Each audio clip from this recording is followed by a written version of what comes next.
Have you ever sat down to study and just a few minutes later, you're already reaching for your phone? You open the book, you read a paragraph, you read it again, your mind still feels blank. You know you need to focus. Your brain doesn't cooperate. Even when you manage to pay attention, everything feels painfully slow. Meanwhile, some people learn in a completely different way. They study less, they remember more. They watch one video, they understand it, they take notes once, they do well on the exam. In contrast, you return to the same material again and again, and a familiar question appears. Are they just smarter than me? But what if that's not true? What if the issue isn't your ability? What if it's the way you've been learning? Let me explain. Learning feels slow for a reason. It's not because you're bad at it. It's because your brain is being pushed the wrong way and at the wrong time. So here's the thing.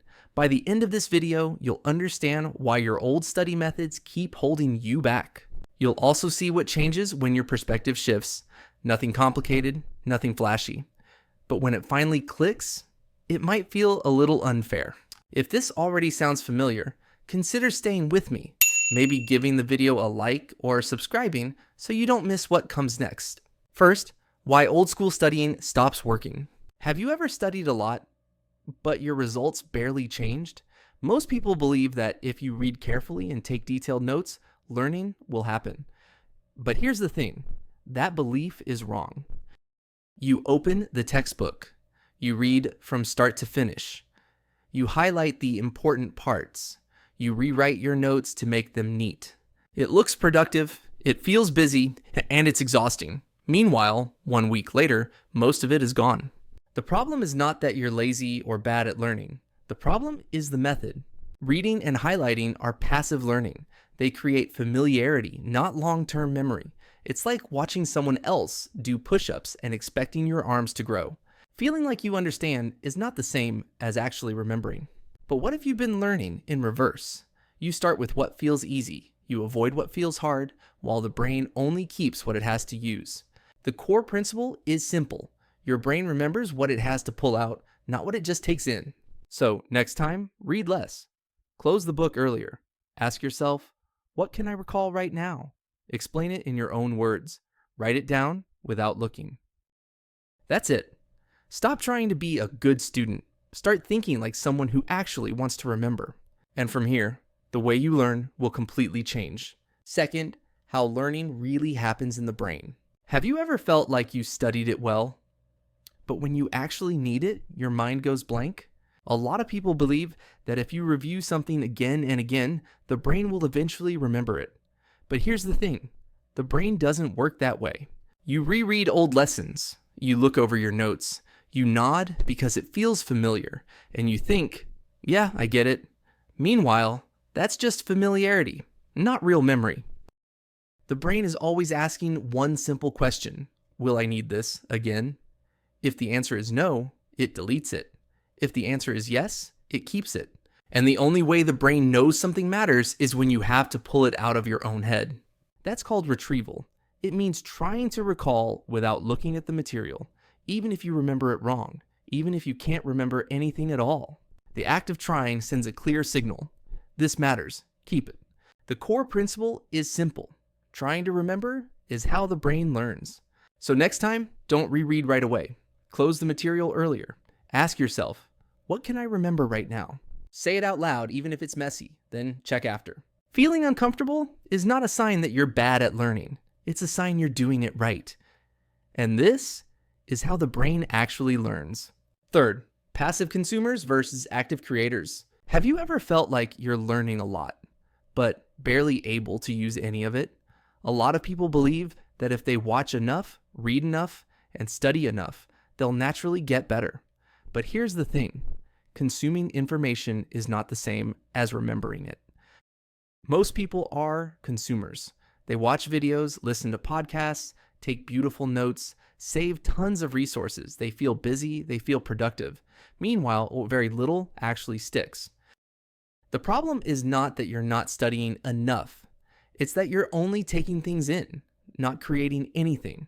The brain doesn't remember information that just passes through. It remembers what it's forced to reorganize, use, and express.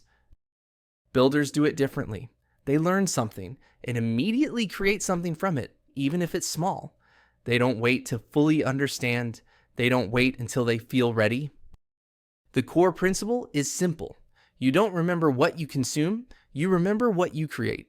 So, next time, explain the idea in your own words. Draw a diagram from memory, write a 3-line summary, teach it to someone else, or answer a question before you feel confident. Don't learn like an audience member, learn like a builder. Because from here, the way you approach learning will be completely different. Fourth, short bursts that multiply learning speed. Have you ever thought that learning faster means studying longer? Most people believe that if they just put in more hours, results will eventually show up. But here's the thing, the brain doesn't reward long time. It rewards deep focus. So, what do people usually do? They sit down for hours, laptop open, phone nearby, notifications popping up, they switch tabs, check messages, half study, half scroll. They stay at the desk for a long time and call it productivity. Meanwhile, very little actually sinks in. The problem isn't discipline, it's how attention works. The brain gets tired fast when focus is scattered. Long sessions dilute attention, and diluted attention leads to weak memory. Being busy is not the same as being focused. But what if less time could create more progress? The brain learns best in short, intense bursts. When focus is compressed, attention sharpens, and memory gets stronger. The core principle is simple. Quality of focus beats quantity of time. So, next time, pick one topic only. Set a timer for 25 minutes. Remove distractions. Go all in. When the timer ends, stop. Take a short break. Then ask yourself what you remember. That's it. Anyone can focus for 25 minutes. No motivation required. And once you see what focus sprints can do, you'll never look at long study sessions the same way again. 5. Cutting the noise with the 80-20 principle. Have you ever felt like you study a lot, but the results stay small?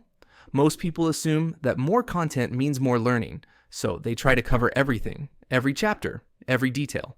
But here's the thing, not all information matters equally. What usually happens is this. You reread everything, rewrite notes, try to keep up with all the material. You treat every page as important. Meanwhile, your energy is spread thin.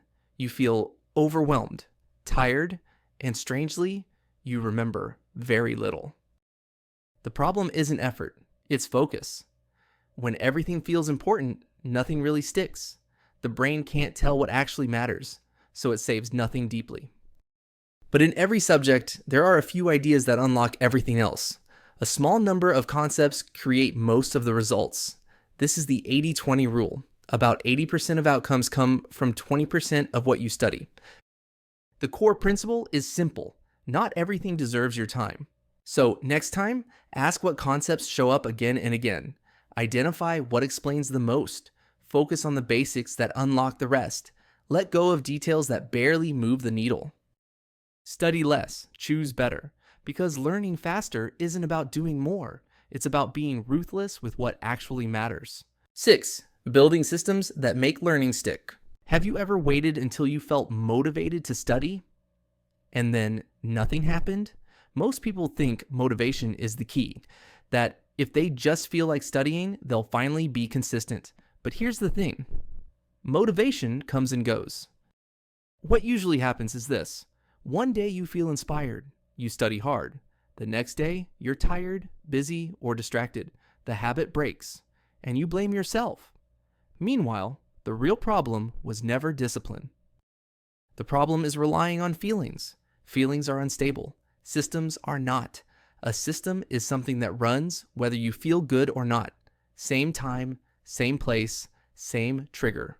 Over and over again. That's how consistency is built. But there's something deeper than systems. Identity. When you see yourself as someone who learns every day, studying stops being a decision. It becomes normal behavior. The core principle is simple. You don't rise to motivation, you fall to your system. So next time through, design a small daily study trigger. Attach learning to an existing habit. Make it easy to start, hard to skip. For example, after you make your morning coffee, answer one question from yesterday's topic in your head.